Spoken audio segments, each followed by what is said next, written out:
Shalom, jemaat terkasih dalam Tuhan Yesus. Perenungan kita pada hari ini terambil dari kitab Kejadian pasal yang ke-47. Kita melihat kelanjutan kisah Yusuf saat memimpin Mesir di masa kelaparan dan juga pertemuan Yakub dengan Firaun. Ada satu hal yang kita bisa ambil, yaitu Tuhan bekerja melalui proses, bukan secara instan.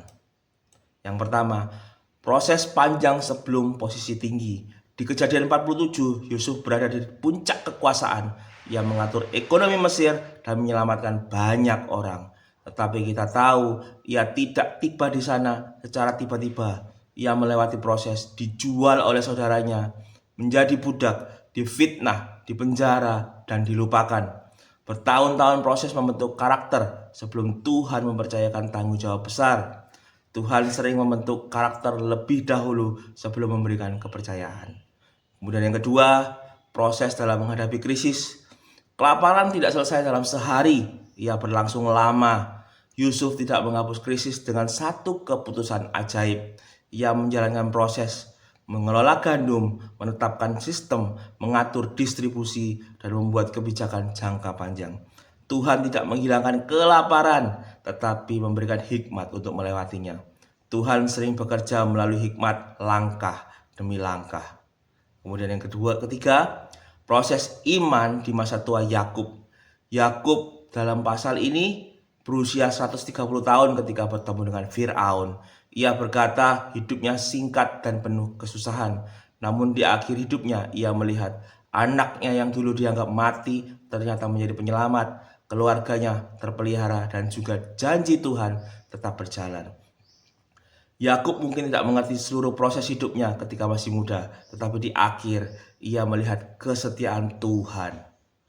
Mungkin hari ini kita belum mengerti mengapa kita harus melewati kesulitan.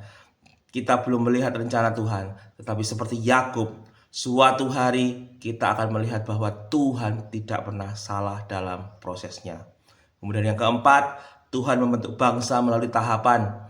Dalam Kejadian 47 yang menjadi awal Israel tinggal dalam Mesir, ia menjadi bagian dari rencana besar untuk berlanjut dalam kitab Keluaran. Tuhan tidak langsung menjadikan Israel bangsa besar dalam semalam. Ada proses tinggal sebagai pendatang, bertumbuh, mengalami penindasan, dan dibebaskan. Rencana Tuhan sering berjalan lintas generasi. Yang terakhir, sebagai penutup, Kejadian 47 mengajarkan bahwa Tuhan bekerja melalui waktu. Tuhan memakai krisis sebagai alat. Kemudian Tuhan membentuk karakter sebelum memberi tanggung jawab. Dan yang terakhir, Tuhan setia meski proses terasa panjang. Jika engkau sedang berada dalam proses menunggu, proses dibentuk, proses menghadapi kesulitan, ingat, Tuhan tidak tergesa-gesa, tetapi Tuhan tidak pernah terlambat. Tetap setia, tetap percaya, karena di balik setiap proses, Tuhan sudah menyiapkan sesuatu yang lebih besar dari yang kita bayangkan. Amin. Tuhan Yesus memberkati.